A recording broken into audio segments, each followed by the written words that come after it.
கர்த்தரும் இரட்சகருமாயிருக்கிற இயேசு கிறிஸ்துவின் பரிசுத்தமுள்ள நாமத்திற்கு மகிமை உண்டாவதாக.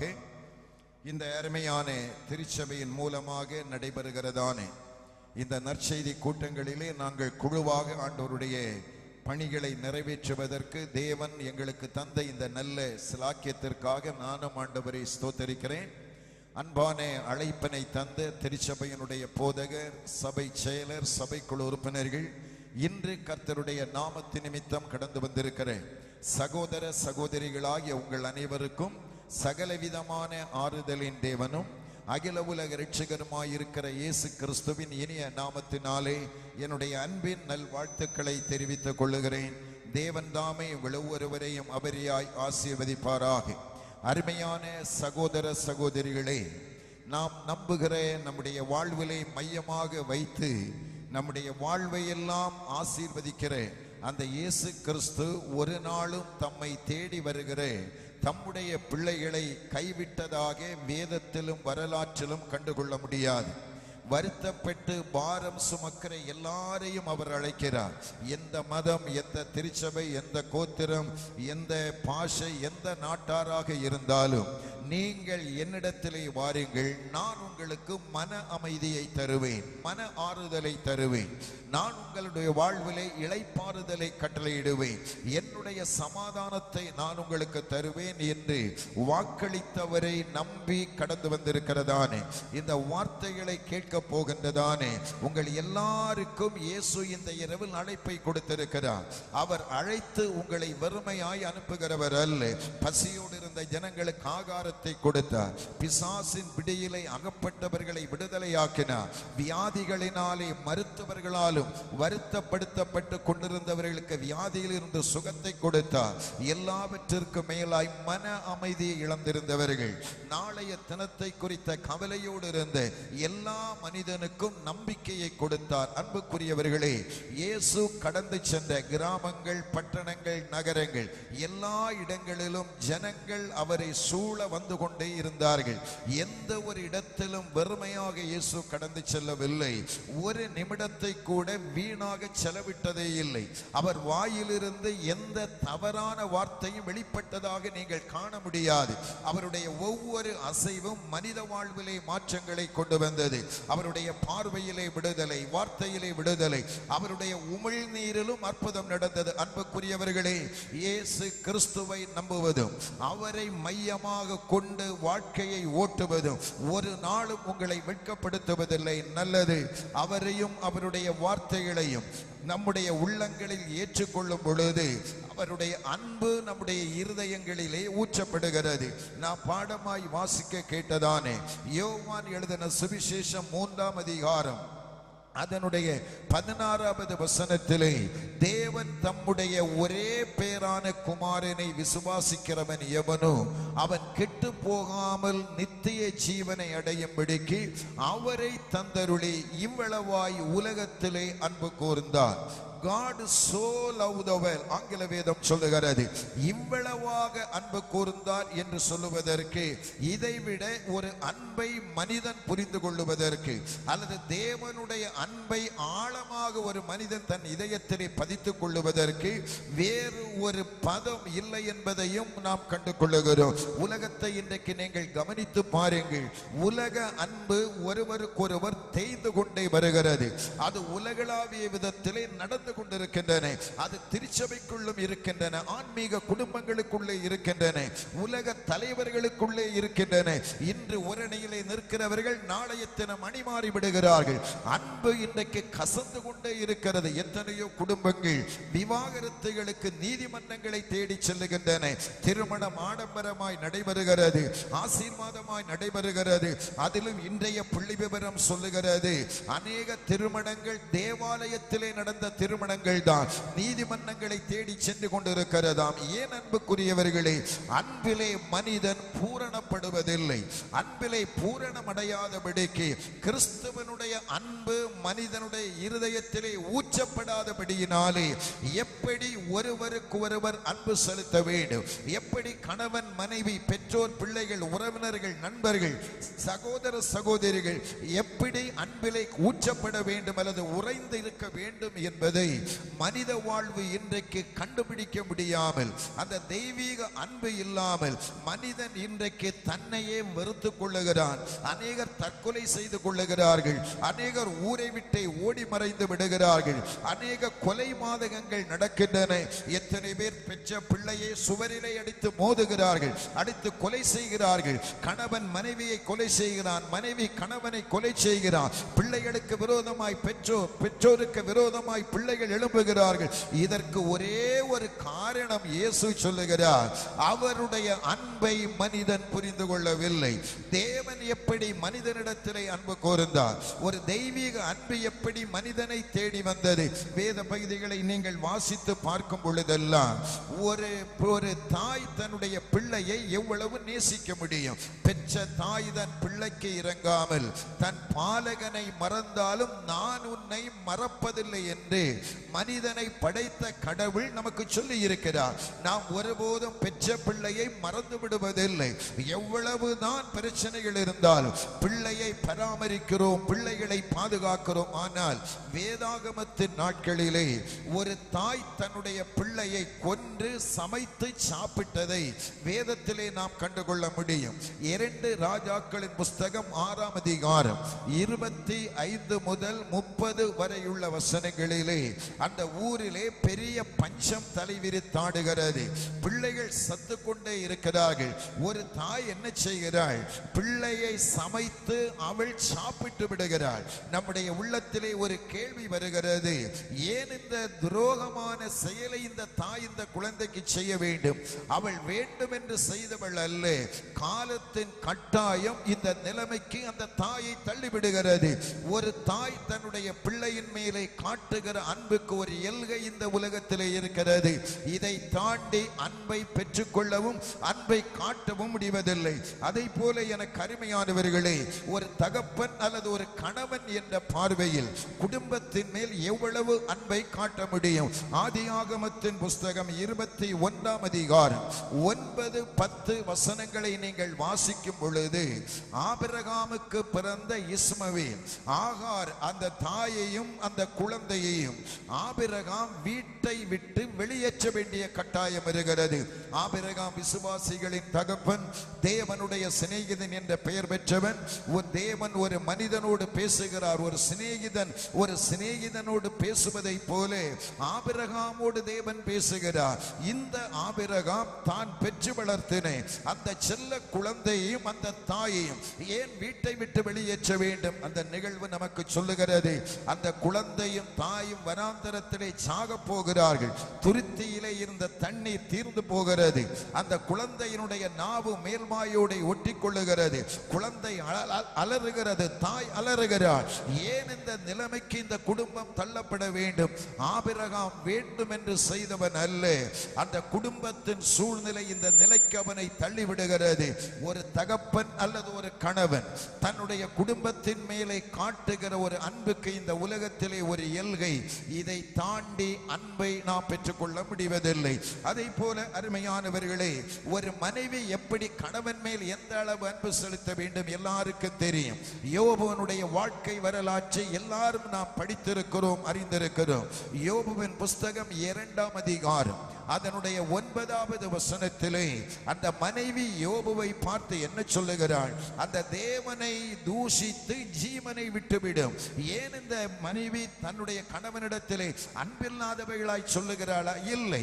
அந்த சூழலை நீங்கள் கவனித்து பாருங்கள். எவ்வளவு செல்வ செழிப்போடு வாழ்ந்திருந்த குடும்பம் எல்லாவற்றையும் இழந்து தெருவிலே நிற்கிறது. வீடு இடிந்து விழுகிறது. 10 பிள்ளைகளும் ஒரே நாளிலே மரணமடைகிறார்கள்.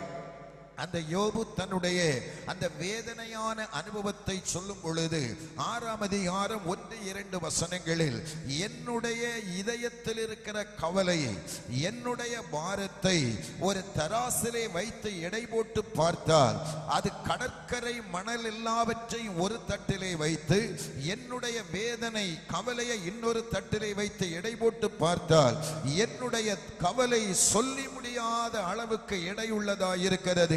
என்னுடைய துக்கம் சொல்லி முடியாத துக்கம் என்று சொல்லுகிறான். அருமையான சகோதரனே, யாரோ ஒருவருடைய அரவணைப்பை இழந்து எல்லாராலும் புறக்கணிக்கப்பட்டும் என்னுடைய இதய வேதனை யாருக்குத்தான் தெரியும் என்ற மன உணர்வோடு நீங்கள் வந்திருப்பீர்களேயானால், அருமையான சகோதரி சகோதரனை மனதை தளர விட்டு விடாதீர்கள்.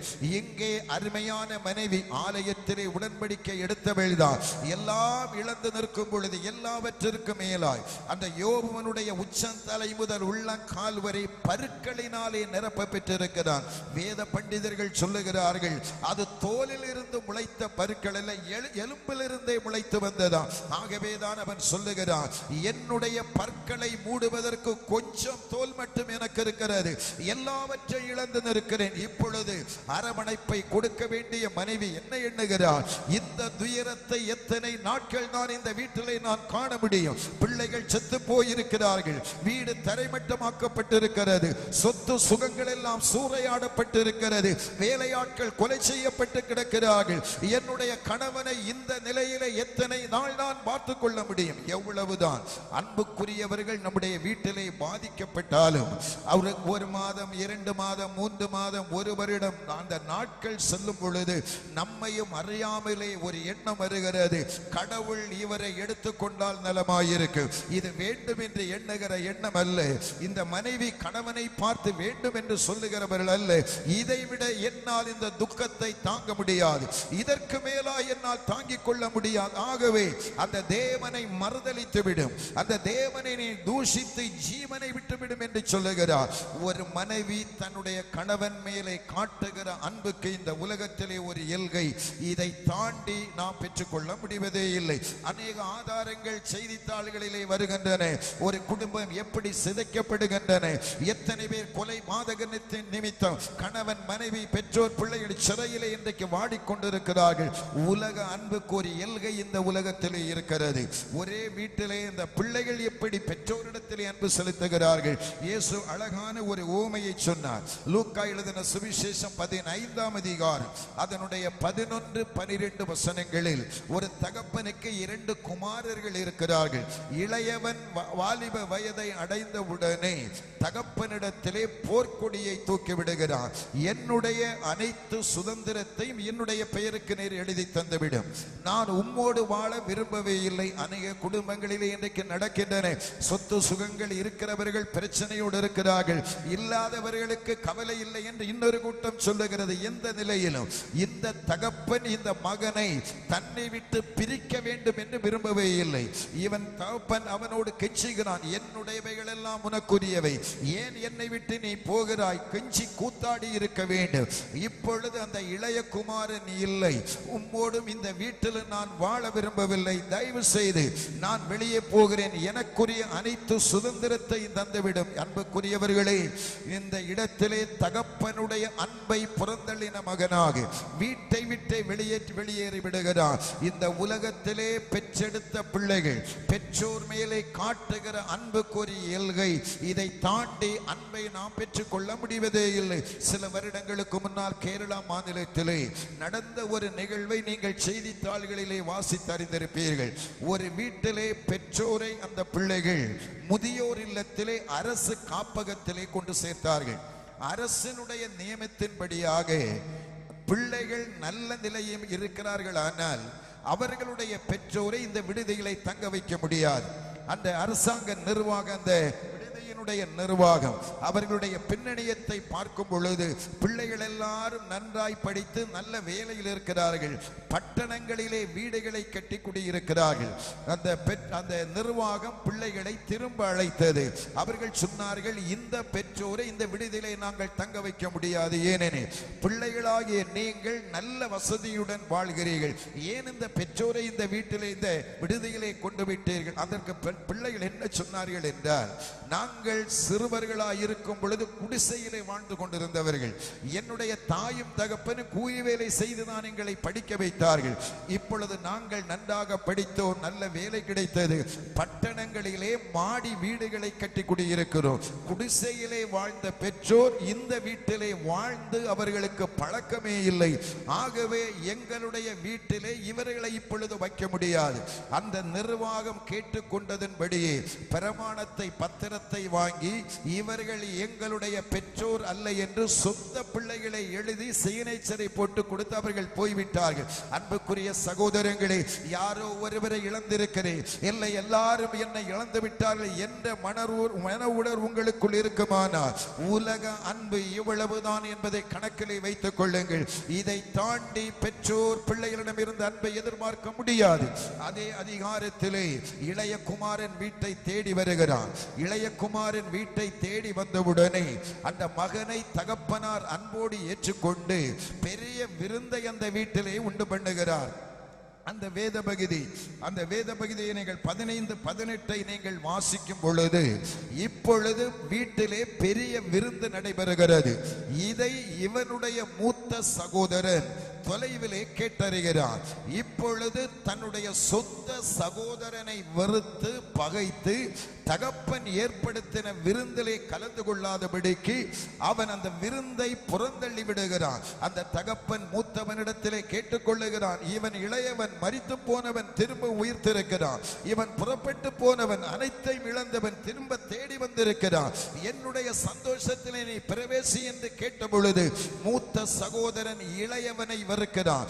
ஒரே வீட்டிலே பிறந்திருக்கிற சகோதர சகோதரிகள் ஒருவருக்கு ஒருவர் காட்டுகிற அன்பிலே ஒரு எல்கை இருக்கிறது. இதை தாண்டி நாம் அன்பை பெற்றுக் கொள்ள முடிவதில்லை. இது உலக அன்பு, இவ்வளவுதான்.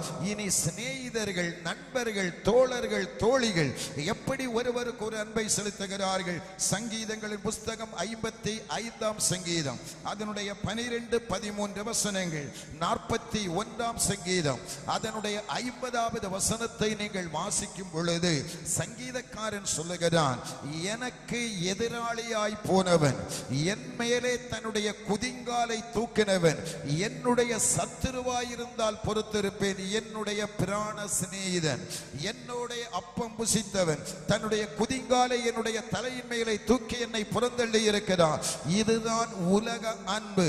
நண்பர்கள், சிநேகிதர்கள் ஒருவரை ஒருவர் காட்டுகிற அன்புக்கு ஒரு எல்கை இந்த உலகத்திலே இருக்கிறது. இதை தாண்டி அன்பை பெற்றுக்கொள்ள முடிவதில்லை. ஒரு முறை போபால் பட்டணத்திலே நெடுஞ்சாலை ஓரத்திலே ஒரு இளைஞனை சந்திக்கக்கூடிய வாய்ப்பு கிடைத்தது. தன்னுடைய இருசக்கர வாகனத்தை ரோட்டின் ஓரத்திலே நிறுத்தி ஒரு குழந்தையை போல கன்னங்களிலே கண்ணீர் வழியே அழுது கொண்டே நிற்கிறான். என்னுடைய அந்த மிஷனரி பயணம், அந்த என்னுடைய தோள்பையிலே துண்டு பிரதிகளை தொங்கவிட்டு அந்த நெடுஞ்சாலை ஓரத்தின் வழியாய் காலை 7:30 மணிக்கு நடந்து இந்த துண்டு பிரதிகளை காண்கிற மக்களுக்கு கொடுத்து இயேசுவை அவர்களுக்கு அறிமுகம் செய்கிற என்னுடைய ஆரம்ப கால ஊழியங்கள். ஆவியானவர் திட்டமாய் சொன்னார், இந்த மனிதனை, இந்த இளைஞனை நீ சந்தித்தாக வேண்டும் என்று. சென்சிட்டிவ் ஏரியா, ஏதோ இயேசுவை ஏற்றுக்கொள்ளுங்கள் என்று வெளிப்படையாய் சொல்ல முடிவதில்லை. எப்படியும் ஒரு துண்டு பிரதியுமாய் அவனிடத்திலே கடந்து சென்றேன். அவன் கண்ணீரோடு என்னிடத்திலே என்ன கேட்டான் என்றால், ஐ ஹவ் நோ பீஸ், எனக்கு சமாதானம் இல்லை, என்னுடைய உள்ளம் உடைபட்டு நிற்கிறேன், உங்களிடத்திலே நான் சமாதானத்தை பெற்றுக் கொள்ளுவதற்கு ஏதாகிலும் இருக்குமானால் எனக்கு சொல்லுங்கள், எவ்வளவு கிரயத்தை கொடுத்தும் அதை நான் பெற்றுக் கொள்ளுவதற்கு ஆயத்தம் என்று சொன்னான். அந்த ரோட்டின் ஓரத்திலே நிறுத்தி இயேசு நமக்கு என்ன வாக்குறுதி இருக்கிறார்? என்னுடைய சமாதானத்தையே நான் உங்களுக்கு தருகிறேன், உலகம் கொடுக்கிற பிரகாரம் நான் உங்களுக்கு கொடுக்கிறதில்லை, இந்த சமாதானத்தை நான் உங்களுக்கு கொடுக்கிற சமாதானம் உலகத்தால் நீங்கள் பெற்றுக்கொள்ளவும் முடியாது, உலகத்தால் இந்த சமாதானத்தை உங்களிடமிருந்து எடுத்துக்கொள்ளவும் கூடாது. அன்புக்குரியவர்களே, அந்த அரை மணி நேரம் அவனோடு இயேசுவை பற்றி முதல் முறையாய் அவனிடத்திலே அவனும் கேட்கிறான். அரை மணி நேரத்திலே அறிய முடிந்தது, நல்ல ஒரு மருத்துவ பட்டத்தை முடித்திருக்கிறான், மருத்துவமனையிலே வேலை பார்த்து கொண்டிருக்கிறான், காலையில் வீட்டிலிருந்து இருசக்கர வாகனத்திலே தான் வேலை பார்க்கும் மருத்துவமனைக்கு புறப்படுகிறான். அவன் அந்த நெடுஞ்சாலையிலே பயணித்துக் கொண்டிருக்கும் பொழுது எந்த நபருடைய அன்பை இழந்தானோ அந்த நபரை ரோட்டிலே சந்திக்கிறான். அவனுடைய உள்ளமெல்லாம் தடுமாற்றம் அடைகிறது, அவனுடைய சரீரம் எல்லாம் நடுங்குகிறது. வாகனத்தை திருப்பி செலுத்த முடியவில்லை. அந்த ரோட்டின் ஓரத்திலே நிர்ணயம் பண்ணினான், இந்த வேதனையோடு இந்த அன்பு இல்லாத இந்த உலகத்திலே என்னையே நான் பறிகொடுத்து விட்டேனே, ஏன் இந்த வாழ்க்கை, தற்கொலை செய்து கொள்ளுவதுதான் எனக்கு நல்லது என்று அந்த ரோட்டின் ஓரத்திலே தற்கொலைக்காய் தன்னை ஆயத்தப்படுத்திக் கொண்டிருக்கும் பொழுதுதான் வருத்தப்பட்டு பாரம் சுமக்கிற எல்லாரும் என்னைக்கு வாருங்கள், நான் உங்களுக்கு அமைதியை தருவேன் என்று அழைப்பை கொடுத்த இயேசு அந்த இளைஞனுடைய வாழ்விலே குறுக்கிட்டார். ஹல்லேலூயா! ஆனந்த கண்ணீர் வடித்தான். இப்படிப்பட்ட ஒரு நல்ல கடவுளை என்னுடைய வாழ்விலே இதுவரையிலும் நான் அறியவில்லையே என்று என்னுடைய கருத்திலே இருந்த இந்தி வேதாகமத்தை விலை கொடுத்து வாங்கி தன்னுடைய பணிக்கு கடந்து சென்றார். இன்றும் அந்த பட்டணத்திலே மனைவி பிள்ளைகளோடு சந்தோஷமாய் வாழுகிறானே என்றார். யாருடைய அன்பை நீங்கள் இழந்திருக்கிறீர்கள்? எதனாலே உங்களுடைய உள்ளம் வாரமடைந்திருக்கிறது? கர்த்தருடைய அன்பு எப்படி என்று வேதம் சொல்லுகிறது. எரேமியா தீர்க்கனின் புஸ்தகம் 31ஆம் அதிகாரம் அதனுடைய 3வது வசனத்தை நீங்கள் வாசித்து பார்க்கும் பொழுது அந்த வேத பகுதி அழகாய் சொல்லுகிறது, நான் உங்களை அநாதி சிநேகத்தால் சிநேகித்தேன். அண்டர்லைன் போட்டுக் கொள்ளுங்கள், அடையாளம் போட்டுக் கொள்ளுங்கள். எந்த அன்பு உங்களை இழந்து விட்டாலும், எந்த அன்பை நீங்கள் இழக்க வேண்டியது வந்தாலும், என்னை நிரந்தரமாய் நித்திய காலமாய் என்னுடைய கடைசி நிமிடம் வரை என்னை நேசிக்கிற ஒரு தேவன் எனக்காக இருக்கிறார். அவர் ஆதி முதலாய், அவருடைய அன்புக்கு ஆரம்பமும் இல்லை முடிவும் இல்லை. அனாதி. ஆங்கில வேதம் சொல்லுகிறது, I have loved you with an everlasting love. இந்த அன்பை நீங்கள் உலகத்தால் கண்டுகொள்ள முடியாது, உலகத்தாலே நீங்கள் பெற்றுக்கொள்ளவே முடியாது. ஆகவேதான் இயேசு இந்த உலகத்திலே ஊழியம் செய்த நாட்கள், யோவான் எழுதின சுவிசேஷம் 13ஆம் அதிகாரம் அதனுடைய 1வது வசனம் சொல்லுகிறது, ஆரம்பத்தில் ஆதியில் யாரிடத்தில் அன்பை வைத்தாரோ கடைசி வரை அந்த அன்பை இயேசு எடுக்கவே இல்லை. கடைசி வரை அவரிடத்திலே அன்பு செலுத்தினார். அந்த காட்டி கொடுக்க வந்த யூதாசையும் சிநேகிதனை என்றுதானே அழைத்தார். சிலுவையிலே தொங்கிக் கொண்டிருக்கிறார். அவருடைய சரீரம் எல்லாம் காயங்கள், அவருடைய கன்னங்களிலே அறைந்திருக்கிறார்கள், அவருடைய தாடை மயிரை பிடுங்கி எடுத்திருக்கிறார்கள், அவருடைய தலையிலே முட்கிரீடம், அவருடைய கரங்களிலும் கால்களிலும் ஆணிகள் கடாவப்பட்டு கிடக்கிறது. அவருடைய விழாவிலே ஒரு மனிதன் ஈட்டியிலாலே குத்துகிறார். எந்த சிலுவை மரணத்தை சந்தித்த குற்றவாளியும் இவர்களை மன்னியும் என்று கேட்டதாக வரலாற்றிலே இல்லை. அந்த வரலாறை நீங்கள் வாசிக்கும் பொழுது அந்த ரோம அரசாங்கம் ஒரு மனிதனுக்கு சிலுவை மரணத்தை கொடுத்தால், அந்த குற்றவாளிகள் சிலுவையில் தொங்கி ஜீவன் போகும் தருணத்திலே தங்களை சிலுவையில் அறைந்தவர்களையும் அவர்களுடைய தலைமுறைகளையும் சபிப்பார்களாம். அந்த பேரரசனை சபிப்பார்களாம், அந்த நாட்டை சபிப்பார்களாம். இயேசு யாரை சபித்தார்? இவர்களுக்கு மன்னியும். இதுதான் தேவனுடைய அன்பு, இதுதான் மனிதனை தேடி வந்த அன்பு. எந்த பாவியான மனிதனையும், எந்த குற்றவாளியையும், எந்த துரோகியையும், எந்த மதுபான பிரியனையும் நேசிக்கிற ஒரே ஒரு அன்பு இயேசுவின் அன்பை தவிர வேறு எவரிடத்திலும் அந்த அன்பை நீங்கள் கண்டுகொள்ள முடியாது. ஆகவேதான் எருசலேமிலே பிரசங்கித்த இயேசுவின் நற்செய்தி இந்தியாவை தேடி வந்திருக்கிறது என்றால், இந்தியர்களுடைய அந்த வாழ்விலேயும் அவர் தம்முடைய அன்பை செலுத்தி இருக்கிறார் என்பது வரலாற்று தரும் உண்மை. ஆகவே எனக்கு அருமையான சகோதரங்களே, இந்த தெய்வீக அன்பை இயேசு எப்படி இந்த உலகத்திலே வெளிப்படுத்தினார்? அநேக காரியங்களை வேதத்திலே நாம் கண்டுகொள்ள முடியும். இயேசுவே சொன்னார் யோவான் 15:13, என்னுடைய ஜீவனை நான் உங்களுக்காக கொடுக்கிறேன் என்று சொன்னார். இந்த வேத பகுதிகளை எல்லாம் நீங்கள் வேதத்திலே நீங்கள் வாசித்து பார்க்கும் பொழுது அன்புக்குரியவர்களே, வேதத்திலே யோவான் 15:13, ரோமர் 5ஆம் அதிகாரம் அதனுடைய 5 முதல் 8 வரை உள்ள வசனங்கள், இந்த வேத பகுதிகளை எல்லாம் இல்லங்களிலே சென்று வாசித்து பாருங்கள். என்ன சொல்லப்பட்டிருக்கிறது? ஒரு சிநேகிதன் ஒரு சிநேகிதனுக்காக தன்னுடைய ஜீவனை கொடுக்கிற அன்பிலும் வேறொரு அன்பு இந்த உலகத்தில் இல்லை. நல்லவனுக்காக சில வேளை ஒரு மனிதன் ஜீவனை கொடுக்கலாம், தன்னுடைய சிநேகிதனுக்காக ஒரு மனிதன் தன்னுடைய ஜீவனை கொடுக்கலாம். ஆனால் இயேசு எப்பொழுது நம்மை நேசித்தார்? அந்த ரோமருக்கு எழுதின நிருபத்திலே ஆக்கியோன் எழுதுகிறான், நாம் துரோகிகளாயிருக்கையில், நாம் பாவிகளாயிருக்கையில், தேவனை அறியாதவர்களாயிருக்கையிலே, தேவனுடைய காணியாட்சிக்கு தூரமாயிருந்த நேரம், அதைத்தான் எபேசியர் 2ஆம் அதிகாரம் 11, 12, 13 வசனங்களிலே வாசித்து பாருங்கள். நாம் தேவனற்றவர்களாயிருந்தோம், கிறிஸ்துவ இல்லாதவர்களாயிருந்தோம், நம்பிக்கை இல்லாதவர்களாய் இந்த உலகத்திலே இருக்கும் பொழுது அவர் தம்முடைய ஜீவனை நமக்காய் கொடுத்தபடியினால் தேவன் நம்மேல் வைத்த தமது அன்பை நம்முடைய வாழ்விலே விளங்க பண்ணி இருக்கிறார். ஹல்லேலூயா. இந்த அன்பை குறித்து அப்போஸ்தலனாகிய பவுல் எபேசு திருச்சபைக்கு எழுதும் பொழுது எபேசியர் 2ஆம் அதிகாரத்திற்கு நேராக உங்களுடைய வேதத்தை நீங்கள் புரட்டுங்கள். சற்று அந்த வசனத்தை நான் உங்களுடைய காதுகள் கேட்க வாசிக்கிறேன். எபேசியர் 2ஆம் அதிகாரம் அதனுடைய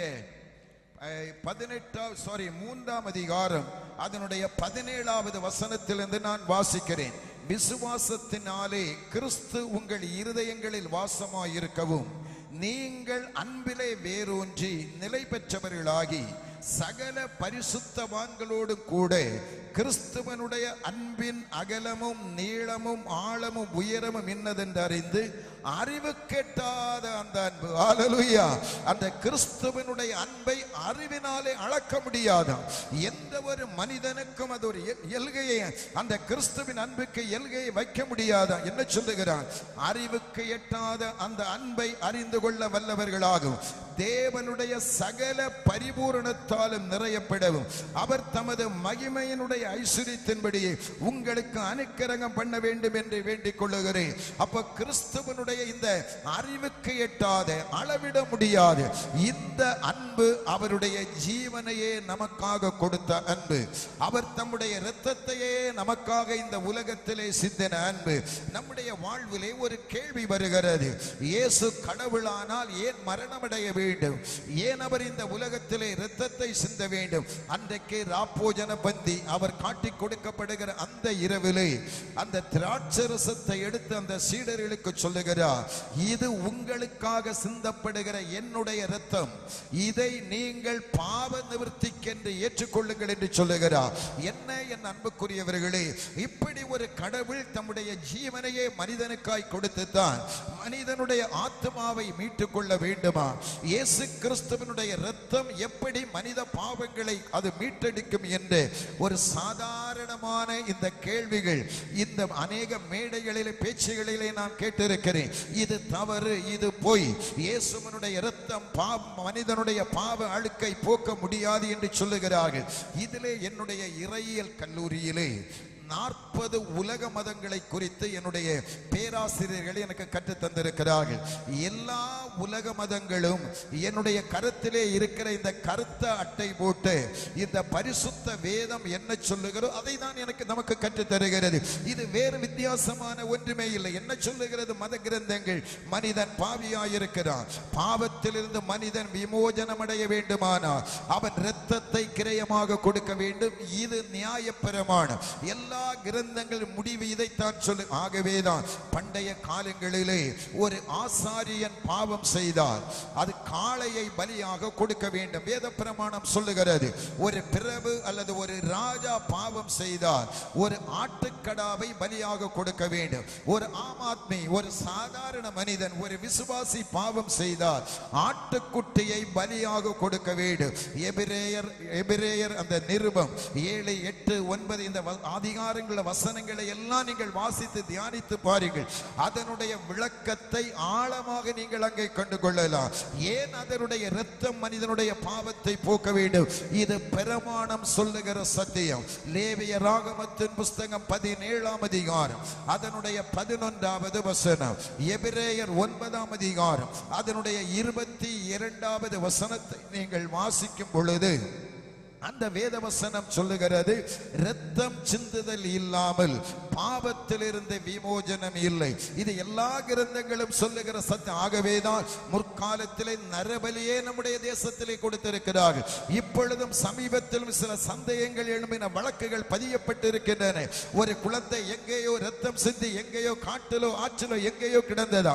இன்றைக்கு அபிப்பிராயப்படுகிறார்கள், சில வேளை இது நரபலியாக கொடுத்திருக்கலாம். ஒரு சில மாதங்களுக்கு முன்னால் தக்கலையிலே பெரிய போலீஸ் போய் அந்த குழந்தையை மீட்டெடுத்திருக்கிறது. காரணம் என்ன என்றால், மனித வாழ்வு செழிப்படைய வேண்டும், பாவத்திலிருந்து விமோசனம் அடைய வேண்டும், இதற்கு இரத்தத்தை கிரயமாய் கொடுக்க வேண்டும். என்னுடைய வேதம் சொல்லுகிறது, இரத்தம் சிந்துதல் இல்லாமல் பாவ மன்னிப்பு இல்லை. அப்படியானால் இயேசுவின் இரத்தம் எப்படி அதற்கு பரிகாரமாய் மாறுகிறது? வேதத்தை வாசித்து பாருங்கள். எபிரேயர் 9ஆம் அதிகாரம் அதனுடைய 16-17 வசனங்களில், எங்கே மரண சாசனம் உண்டோ அங்கே அதை எழுதினவனுடைய மரணம் உண்டாக வேண்டும். எழுதினவன் உயிரோடு இருக்கும் வரையிலும் அந்த பிரமாணத்திற்கு விலை இல்லை. நம்முடைய ஊரிலே வயதாகி போன பெற்றோர் வில் பத்திரத்தை எழுதி வைப்பார்கள். இன்ன வீடு இன்ன மகனுக்கு, இன்ன தோட்டம் இன்ன மகளுக்கு. இந்த பிரமாணம் என்றைக்கு செல்லுபடி ஆகும் என்றால், எழுதினவர்கள் மரணமடைய வேண்டும். எல்லா மத கிரந்தங்களும் சொல்லுகிறபடி இரத்தம் சிந்துதல் இல்லாமல் பாவ மன்னிப்பில்லை என்று எழுதி வைத்த கடவுள் அருமையாயிருந்தவர், ஒளியாயிருந்தவர், மனிதர்களில் ஒருவனும் சேரக்கூடாத ஒளியினிடத்தில் வாசமாயிருந்தவர். அறியப்படாத அந்த கடவுளை எந்த வடிவத்தில் நீ வெளிப்படலாம். அவர் இந்த உலகத்திலே இறங்கி வந்து அவருடைய இரத்தத்தை சிந்தினால் ஒழிய இந்த பிரமாணத்திற்கு விலை இல்லை. ஆகவேதான் தேவன் மாம்சத்திலே வெளிப்பட்டார். இயேசுவை தவிர வேறொரு பரிகாரம் மனித வாழ்வுக்கு இனி தேவையில்லை. அவருடைய இரத்தமே உலகத்தின் பாவத்தை எல்லாம் கழுவுவதற்கு போதுமானது. ஆகவேதான் 1 யோவான் 1:7 இயேசு கிறிஸ்துவின் இரத்தம் சகல பாவங்களை இன்னைக்கு நம்மை சுத்திகரிக்கிறது. அருமையான சகோதரனே, அருமையான சகோதரி, ஒரு நிலையான வாழ்வு, ஒரு அமைதியான வாழ்வு, பாவ உறுத்துதல் இல்லாத வாழ்வு, அந்த உள்ளத்திலே அசுத்தத்தை கட்டி காக்கிற வாழ்வு, அதிலிருந்து நீ வெளியே வர வேண்டுமானால் அந்த சிலுவை என்ற இந்த இரவிலே நீ கடந்து வா. இயேசுவின் இரத்தம் அதிக நன்மையை பேசுகிறதா? ஆபேலின் இரத்தம் பேசினதை பார்க்கலாம். இயேசுவின் இரத்தம் அதிக நன்மையை பேசுகிறதா? ஆபேலின் இரத்தம் என்ன பேசினது? ஆண்டவரே, என்னுடைய சகோதரன் என்னுடைய இரத்தத்தை இந்த மண்ணிலே சிந்தினார், அவனிடத்திலே இரத்த பழியை கேளும் என்று பேசினது. இயேசுவின் இரத்தம் என்ன பேசினது? இவர்களுக்கு மன்னியும், இவர்கள் செய்கிறது இன்னதென்று அறியாதிருக்கிறார்கள். அன்புக்குரியவர்களே, எந்த நிலையிலே இருக்கிற மனிதன், எந்த நம்பிக்கையுடைய மனிதனும் பாவத்திலிருந்து விமோசனம் அடைய வேண்டுமானால், அவன் முக்தி அடைய வேண்டும். நம்முடைய பாஷையிலே அது வைகுண்டம் போக வேண்டுமானால், இந்த ஜீவன் தேவராஜ்யத்திலே போக வேண்டுமானால், இயேசுவினுடைய இரத்தத்தை தவிர வேறொரு பரிகாரம் இந்த உலகத்திலே இல்லை. கடந்து வாருங்கள், அமைதி வாழ்வை இயேசு உங்களுக்கு தருவார். இன்னுமா இந்த வேதத்தை நாம் வாசிக்கும் பொழுது அவருடைய அந்த வாழ்வு, அந்த ஜீவனை நமக்கு தந்ததினாலே நம்முடைய தரித்திரத்தை எல்லாம் அவர் மாற்றி இருக்கிறாரா?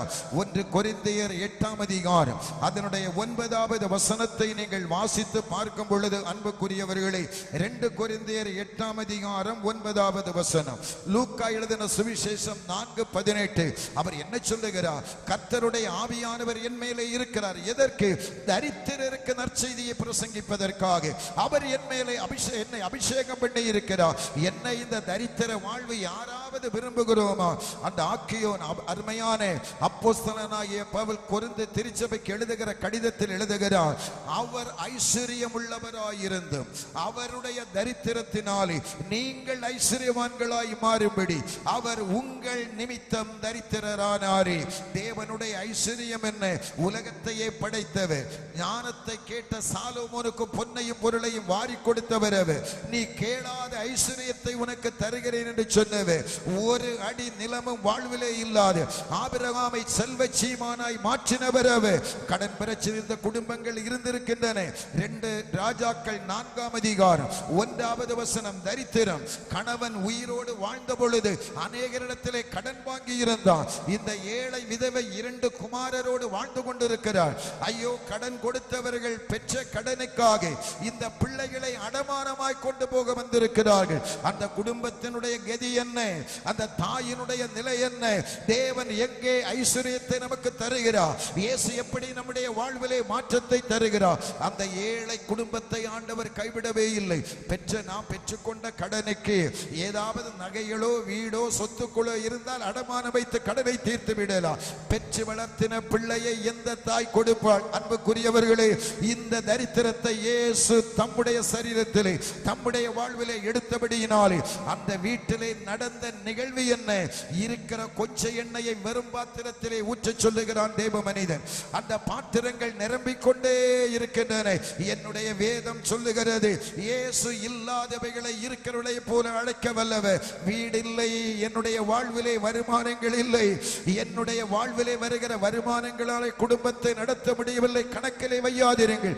என்னுடைய வேதம் சொல்லுகிறது, அந்த பிலிப்பியர் 4:19 என் தேவன் தம்முடைய ஐஸ்வரியத்தின்படி உங்களுடைய குறைவை எல்லாம் கிறிஸ்து இயேசுவுக்குள் மகிமையிலே நிறைவாக்குவார். என்னுடைய வருமானத்தின்படி அல்ல, என்னுடைய திறமையின்படி அல்ல, என்னுடைய பேங்க் பேலன்ஸின் படி அல்ல, அவர் தம்முடைய ஐஸ்வரியத்தின்படியா என்னுடைய குறைவை நீக்குவார். தேவ சமூகத்திலே கடந்து வாருங்கள். என்னுடைய தரித்திரத்தை இயேசு மாற்றுவதற்கு அவர் தரித்திரரானார். அவருடைய ஐஸ்வர்யம், அவருடைய தரித்திரம் என்னை ஐஸ்வர்யவான்களாய் மாற்றி இருக்கிறது. அன்புக்குரியவர்களே, யார் சொன்னதையா இந்த பேண்ட் ஷர்ட் யார் கொடுத்தது? என்னுடைய வாழ்விலே கல்வியை யார் எனக்கு கொடுத்தது? என்னுடைய முற்பிதாக்கள் இந்த மாவட்டத்திலே அடைந்த ஆக்கினைகள் என்ன? எவ்வளவு பெரிய வீடுகளை கட்டி இன்றைக்கு குடியிருக்கிறோம். தலை சாக்க இடமில்லை என்று ஒருவர் சொன்னாரே, ஆகாயத்து பறவைகளுக்கு கூடுகளும் நரிகளுக்கு குழிகளும் இருக்கின்றன, எனக்கோ தலை சாக்க இடமில்லை என்று சொன்னாரே. சாலோமோனுக்கு ஐஸ்வரியத்தை கொடுத்தவர் உன்னுடைய தரித்திரத்தை மாற்றுவதற்கு வல்லவர். நீ இனி கரத்தை நீட்டுவது கடன் வாங்குவதற்கல்ல, கடன் கொடுப்பதற்கா.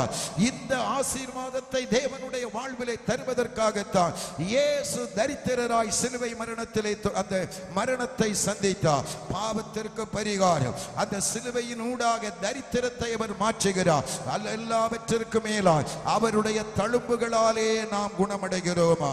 ஏசாயா தீர்க்கனின் புஸ்தகம் 53ஆம் அதிகாரம் அதனுடைய 4-5 வசனங்களை வாசித்து பாருங்கள். அதோடு கூட எனக்கு அருமையானவர்களை 1 பேதுரு அதனுடைய 1 பேதுரு 2ஆம் அதிகாரம் 24வது வசனத்தை வாசித்து பாருங்கள். என்ன சொல்லப்பட்டிருக்கிறது? அவருடைய தழும்புகளாலே நாங்கள் சுகமடைகிறோம். இயேசு இந்த உலகத்திலே ஊழியம் செய்த நாட்கள், மார்க்கு எழுதின சுவிசேஷம் 5ஆம் அதிகாரம் அதனுடைய 5 முதல் உள்ள வசனங்களை நீங்கள் வாசிக்கும் பொழுது 38 வருடமாய் ஒரு மனிதன் வியாதி படுக்கையிலே இருக்கிறான். இயேசு இந்த உலகத்திலே பிறந்து 38 வயது கூட அவருக்கு ஆகவில்லை. அவர் பிறப்பதற்கு முன்பதாகவே இவன் வியாதியஸ்தன். எந்த மருத்துவர் இவனுக்கு உதவி செய்ய முடியும்? எந்த மருந்து மாத்திரை இவனுக்கு விடுதலையை கொடுக்க முடியும்? அந்த மனிதனை பார்த்து சொல்லுகிறார், நீ உன்னுடைய படுக்கை எடுத்துக்கொண்டு நடந்து போ. அதை போல 18 வருடமாய் லூக்கா எழுதின சுவிசேஷம் 13ஆம் அதிகாரம் அதனுடைய 11வது வசனத்திலே 18 வருடமாய் கூனியாய் நடக்கிறாள் ஒரு சகோதரி. எவ்வளவேனும் அவளால் நிமிர முடியவில்லை. இயேசு அந்த மகளை பார்க்கிறார். ஸ்திரீயே, உன்னுடைய பலவீனத்தினை விடுதலையாக்கப்பட்டார். 18 வருடமாய் கூனியாய் நடந்தவள் இப்பொழுது நிமிர்ந்து நடக்கிறாள். அன்புக்குரியவர்களே, இயேசுவண்டை இன்றைக்கு கடந்து எந்த கேன்சரும் இயேசுவால் மாற்ற முடியும். எந்த பொல்லாங்கன் கொண்டு வந்த வியாதியானாலும், எந்த பலவீனங்களானால் இயேசுவின் நாமத்தில் உங்கள் சரீரங்களை விட்டு விலகும். ஏனெனில் இயேசு அந்த சாபத்தை, அந்த வியாதியை, அந்த பலவீனங்களை எல்லாம் சிலுவையிலே சுமந்து தீர்த்திருக்கிறார். இனி 12 வருடமாக மார்க்கு எழுதின சுவிசேஷம் 5ஆம் அதிகாரம் அதனுடைய 25வது வசனத்திலே ப்ளீடிங், இரத்தப்போக்கு பெரும்பாடுள்ள ஒரு ஸ்திரீ எவ்வளவு மருந்துகளை சாப்பிட்டும் குறையவில்லை, எவ்வளவு மாத்திரைகளை சாப்பிட்டும் குறையவில்லை. அந்த இடம், அந்த வேதம் சொல்லுகிறது, தனக்கு இருந்த செல்வத்தை எல்லாம் மருத்துவர்களுக்கு கொடுத்தார், மருந்துகளுக்கு கொடுத்தால் எவராலும் விடுதலையாக்க முடியவில்லை. அந்த பரிசுத்தவான் இயேசுவினுடைய வஸ்திரத்தின் தொங்கலை தொட்ட மாத்திரத்திலே ஒரு வல்லமை இயேசுவிடமிருந்து புறப்படுகிறது. அன்புக்குரியவர்களே, எப்பேற்பட்ட வியாதிக்கும் இயேசுவினுடைய கரம், அவருடைய தழும்பு இன்றைக்கு மனித வாழ்வுக்கு போதுமானதாக இருக்கிறது. எல்லா சாபங்களையும் தொலைத்தாரா. கலாத்தியர் 3ஆம் அதிகாரம் 13வது வசனம் சொல்லுகிறது, மரத்திலே தூக்கப்பட்ட எவனும் சபிக்கப்பட்டவன் என்று எழுதியிருக்கிறபடி அவர் நமக்காக சாபமாகி நியாயப்பிரமாணத்திற்கு சாபத்திற்கு நம்மை நீங்களாக்கி மீட்டு விட்டார். பரம்பரை பரம்பரையாய் வருகிற வியாதிகள், பரம்பரை பரம்பரையாய் வருகிற ஒரு போராட்டம் அல்லது ஒரு தரித்திரம், ஒரு மரணம், ஏதோ ஒரு சாபம் ஒரு வீட்டை இன்றைக்கு குடிகொண்டிருக்கிறது என்றால் அந்த சாபத்தை எல்லாம் தொலைத்தவர் இயேசு. அவர் இந்த இரவிலே வாருங்கள், அவர் இலவசமான விடுதலை மனிதனுக்கு தந்திருக்கிறார்.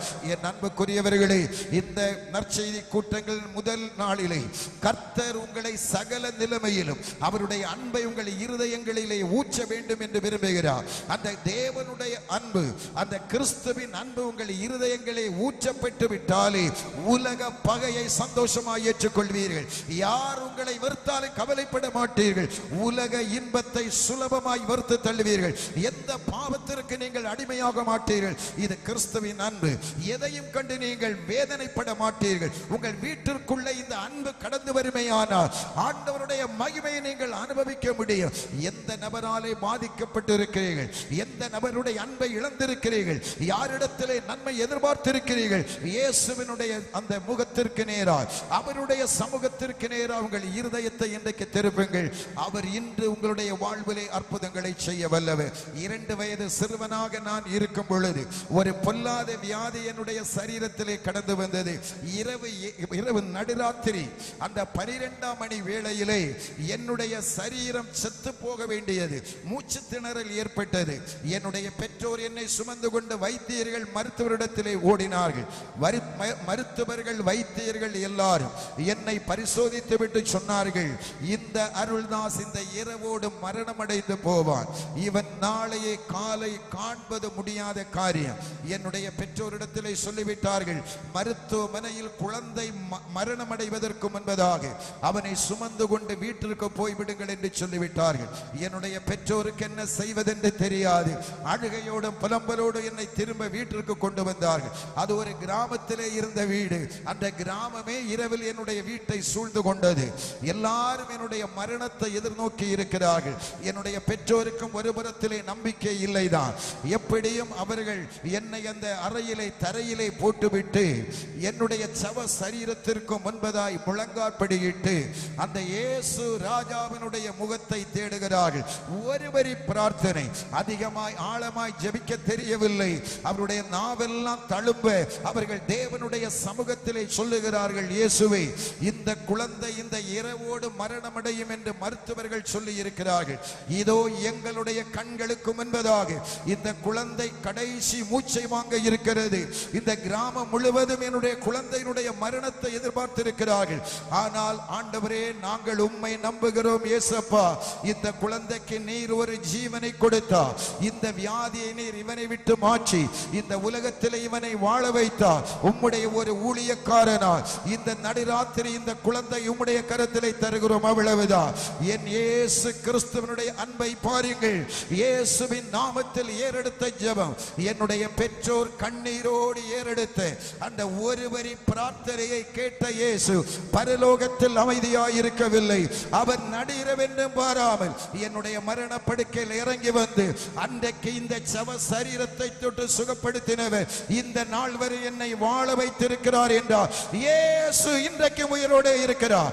அவர் ஒருவரே இன்றைக்கும் ஜீவிக்கிறவர். அருமையான சகோதரனே, சகோதரி, எந்த மதம், எந்த கோத்திரம், எந்த மனுஷனானாலும் இன்றைக்கு இயேசுவே என்று நீ கூப்பிடுவாயே ஆனால் இயேசு இந்த இரவிலே உனக்கு ஒரு மாற்றத்தை தர வல்லவர். அவருடைய குடும்பத்திற்குள்ளாய், உன்னுடைய வீட்டிற்குள்ளாய் வர வல்லவர். உடைய பிள்ளைகளை குணமாக்க வல்லவர். உடைய கணவனை மனம் திரும்ப செய்ய வல்லவர். உடைய தரித்திரத்தை மாற்ற வல்லவர். வியாதியை மாற்ற வல்லவர். இயேசுவால் ஆகாத காரியம் ஒன்றுமே இல்லை. அருமையான சகோதரனே, சகோதரி, ஒரு 5-10 நிமிடங்கள் உங்களுடைய தேவைகளுக்காக நீங்கள் இயேசுவை கெஞ்ச போகிறீர்கள். அந்த சிலுவையின் அடிவாரத்தில் நீங்கள் வர இருக்கிறீர்கள். மாற்றம் தேவை. அது மனிதனால் தருவதல்ல. உங்களுடைய ஐஸ்வர்யமோ உங்களுடைய திறமை அல்ல. அது இயேசுவாலே கடந்து வருகிறது. அப்படியே நாம் எழுந்து நிற்கலாமா? நம்முடைய இருக்கின்ற சற்று நேரம் ஒரு 10 நிமிடங்கள் நம்முடைய வாழ்வை ஆண்டவருடைய கருத்திலே ஒப்புக் கொடுத்து, இயேசுவை, இந்த இரவிலே நீர் என்னோடு பேசி இருக்கிறேன். உம்முடைய நல் வார்த்தைகளுக்காக உமக்கு நன்றி செலுத்துகிறேன். இன்று எனக்கு ஒரு விடுதலை தேவை. என்னுடைய வாழ்விலே ஒரு ஆசீர்வாதம் தேவை. என்னுடைய சரீரத்திலே ஒரு சுகம் தேவை. என்னுடைய குடும்பத்திலே மெய்யான சந்தோஷம் தேவை. என்னை புரிந்து கொள்ளுவதற்கு இந்த உலகத்தில் எவரும் இல்லை. அருமையான சகோதரி சகோதரனே, இயேசு கிறிஸ்து, இயேசு கிறிஸ்து. சொல்லுங்க இயேசுவே, இயேசுவே சொல்லுங்க, அறிக்கையிடுங்க இயேசுவே. இந்த இரவிலே என்னுடைய வாழ்விலே நீங்க வாருங்கப்பா. என்னுடைய சரீரத்திற்கு சுகத்தை தாருங்க. எல்லா சாபங்களும் என்னுடைய வீட்டை விட்டு வெளியேறட்டும். இன்றைக்கு பாவத்தின் அடித்தளத்தில் இருக்கிற என்னுடைய பிள்ளைகள் இயேசுவின் இரத்தத்தினாலே கழுவப்படட்டும். என்னுடைய இதயத்தை நீங்க சுத்திகரிங்க. உம்முடைய இரத்தம் என்னை இன்றைக்கு பரிசுத்தமாக்கட்டும். உம்முடைய தழும்பு என்னுடைய வாழ்விலே ஒரு சுகத்தை கொண்டு வரட்டும். உம்முடைய தரித்திரம் எனக்கு ஐஸ்வர்யத்தை கொண்டு வரட்டும். கடன் பிரச்சனை ஆண்டவரே, நல்ல வீடு வாசல் இல்லை. என்னுடைய பிள்ளைகள் வளர்ந்திருக்கிறார்கள், அவருடைய எதிர்காலங்கள் கேள்விக்குறியா இருக்கின்றன. ஆண்டவரே, இந்த இரவிலே இயேசு எனக்கு ஒரு அற்புதத்தை செய்ய வேண்டும். இயேசு என்னுடைய வாழ்விலே ஒரு விடுதலையை தர வேண்டும். எல்லாருக்கும் தெரிந்த ஒரு பாடலின் ஓரிரு அடிகளை அருமையான சகோதரங்களோடு இணைந்து எல்லாரும் கரங்களை தட்டி பாடலாமா? அல்லேலூயா, உமக்கு நன்றி ஆண்டவரே. வருவாய் தருணம் இதுவே, அழைக்கிறாரே அல்ல ஆண்டவரே சுவண்டை. வருவாய் தருணம் இதுவே, அழைக்கிறாரே அல்ல ஆண்டவரே சுவண்டை, அல்ல ஆண்டவரே சுவண்டை. வாழ்நாளை எல்லாம் வீணாளாய் வருத்தத்தோடு கழிப்பது ஏன்? வாழ்நாளை எல்லாம் வீணாளாய் வருத்தத்தோடு கழிப்பது ஏன்? வந்தவர் பாதம் சரணடைந்தார், வாழ்வித்து உன்னை சேர்த்துக் கொள்வார். வருவாய் தருணம் இதுவே, அழைக்கிறாரே அல்ல ஆண்டவர் இயேசுவண்டை. வருவாய் தருணம் இதுவே, அழைக்கிறாரே அல்ல ஆண்டவர் இயேசுவண்டை. கட்டின வீடும் நீளம் பொருளும் கண்டிடும் உற்றார் உறவினரும், கட்டின வீடும் நீளம் பொருளும் கண்டிடும் உற்றார் உறவினரும், கூடுவிட்டு உன் ஆவி போனால் கூட உன்னோடு வருவதில்லை. வருவாய் தருணம் இதுவே, அழைக்கிறாரே அல்ல ஆண்டவரே சுவண்டை. வருவாய் தருணம் இதுவே, அழைக்கிறாரே வல்ல ஆண்டவர் இயேசுவண்டை. அழகு மாயை நிலைத்திடாதே, அதை நம்பாதே மயக்கிடுமே. அழகு மாயை நிலைத்திடாதே, அதை நம்பாதே மயக்கிடுமே. மரணம் ஓர் நாள் சந்திக்குமே, மறவாதே உன் ஆண்டவரை. வருவாய் தருணம் இதுவே, அழைக்கிறாரே அல்ல ஆண்டவரே சுவண்டை. வருவாய் தருணம் இதுவே, அழைக்கிறாரே அல்ல ஆண்டவரே சுவண்டை. தீராத பாவம் வியாதியையும் மாறாத உந்தன் பலவீனமும், தீராத பாவம் வியாதியையும் மாறாத உந்தன் பலவீனமும், கோரக்குருசில் சுமந்து தீர்த்தார் காயங்களால் நீ குணமடைய. வருவாய் தருணம் இதுவே, அழைக்கிறாரே வல்ல ஆண்டவரே சுவண்டை. வருவாய் தருணம் இதுவே, அழைக்கிறாரே வல்ல ஆண்டவரே சுவண்டை, வல்ல ஆண்டவரே சுவண்டை. நம்முடைய நடுவில் இந்த இரவிலே உலாவிக் கொண்டிருக்கிறார். எல்லாருடைய கண்களும் மூடி இருக்கட்டும். இயேசுவின் சிலுவை என்ற எல்லாரும் இன்றைக்கு கடந்து வாருங்கள். எந்த பாவ அழுக்கையும் உங்களை விட்டு வெளியேற்றுவதற்கு, எப்பேற்பட்ட மனிதனுடைய இருதயத்தையும் சுத்திகரிப்பதற்கு இயேசு கிறிஸ்துவின் இரத்தம் இந்த இரவிலே அதிக நன்மையை பேசிக் கொண்டிருக்கிறது. அருமையான சகோதரனே, சகோதரி, எப்பேற்பட்ட அழுக்கு உங்களுடைய சிந்தனைகளில் இருந்தாலும் இயேசுவே சொல்லுங்க, ஆண்டவரிடத்திலே சொல்லுங்க, இயேசப்பா, என்னையும் என்னுடைய குடும்பத்தின் பிள்ளைகளையும் உம்முடைய இரத்தம் இந்த இரவிலே சுத்திகரிக்கட்டும். அப்பா, என்னுடைய பாவ நிவர்த்திக்கென்று உம்முடைய ஜீவனையே எனக்காய் தந்திருக்கிறீரே. அந்த சிலுவை எண்ணை இப்பொழுது நான் கடந்து வருகிறேன். இயேசுவின் இரத்தம் ஒரு சிலருக்காய் இந்த இரவிலே நன்மையை பேசுகிற இரத்தமாய் நம்முடைய நடுவிலே இந்த இரவிலே கிரியை செய்து கொண்டிருக்கிறது. அது எப்பேற்பட்ட பாவத்தையும் அது முற்றிலுமாய் நீக்கி விடுகிறது. ஆண்டவருடைய கருத்திலே ஒப்புக் கொடுக்க, மதுபான பிரியர்கள் இயேசுவின் இரத்தத்தினாலே கழுவப்பட முடியும். இச்சையின் ஆவிகளினாலே பாதிக்கப்பட்டிருக்கிறவர்கள் இயேசுவின் இரத்தத்தினாலே இன்றைக்கு விடுதலை அடைய முடியும். பலவிதமான கண்களின் இச்சைக்கு கட்டுப்பட்டு போனவர்கள் இயேசுவின் இரத்தத்தினால் இந்த இரவிலே விடுதலை அடைய முடியும். ஆண்டவருடைய கருத்தில் ஒப்புக் கொடுங்க. முதலாவது பாவ மன்னிப்புக்காக நாம் ஜெபிக்க போகிறோம். எல்லாரும் சொல்லுங்க, இயேசுவே, ஒரு முறை இரத்தத்தினால் என்ன கழுவுங்க. ரட்சிக்க மனமில்லாத உங்கள் பிள்ளைகளுக்காக கதறுங்க. கணவனுக்காய் மனைவிக்காய் கதறுங்கள். உடன் பிறந்தவர்களுக்காய் கதறுங்கள். என்னுடைய வீட்டிலே ஒரு சமாதானம் வேணுமே, அதற்கு மனம் திரும்பின வாழ்க்கை என்னுடைய நபர்களுக்கு வேணுமே.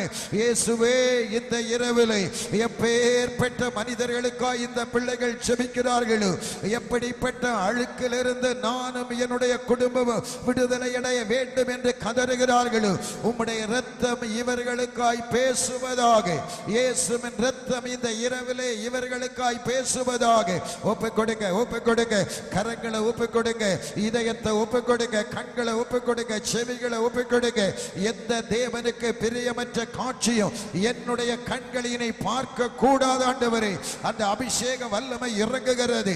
இயேசுவின் இரத்தம் ஒவ்வொருவரையும் சுத்திகரிக்கிறது. இன்றைக்கு நன்றி ஆவியானவரே, எங்கள் நடுவிலே நீர் உலாவுகிறவராய் வந்திருக்கிறீரே. ஒவ்வொருவரையும் இரத்தத்தினால் ஒரு விசையுட கழுவுங்கப்பா.